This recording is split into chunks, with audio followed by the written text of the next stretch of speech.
चांपा जिला के पामगढ़ ब्लॉक के बीडीसी हेमलाल कश्यप, पूर्णिमा कश्यप, दीनानाथ कश्यप, मेरू कश्यप की ओर से समस्त प्रदेशवासियों को नवरात्रि एवं दशहरा पर्व की हार्दिक बधाई एवं शुभकामनाएं। खबर है राजनांदगांव जिले के छुई खदान क्षेत्र का, जहां पर बारिश और बीमारी के मार से किसान बेहाल हैं।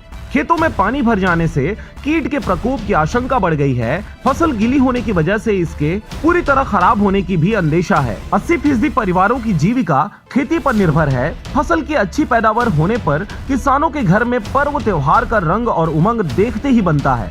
यह भी सही है कि पिछले 5 वर्षों के बाद क्षेत्र में अच्छी खेती हुई है। फसल को देख किसानों को अच्छे उत्पादन की आस जगी थी, लेकिन लगातार बारिश से किसानों के मंसूबे पर पानी फेर दिया है। किसानों का दर्द तेज बारिश के कारण फसल खेत में ही सो गए हैं। धान में बालियां आ चुकी हैं। फसल के खेत में सो जाने के कारण अब बालियों में दाना नहीं आएगा। साथ ही जिन खेतों में पानी भरा हुआ है उन खेतों की फसल सड़ जाएगी, जिससे नुकसान और भी अधिक बढ़ जाएगा।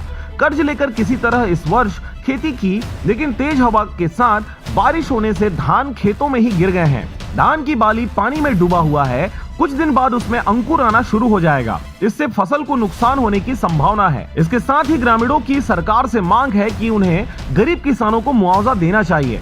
इसके अलावा जल्द पककर तैयार होने वाले धान के पौधों में बालियां पूरी तरह से आ चुकी थीं। बारिश के कारण कई किसानों के खेत में लगी फसल को नुकसान पहुंचा है। यदि और बारिश होती है तो खेतों में सोई फसल पूरी तरह से नष्ट हो जाएगी। राजनांदगांव के छुई खदान से चंद्र कुमार कोसरे की रिपोर्ट, RJ रमझाझर।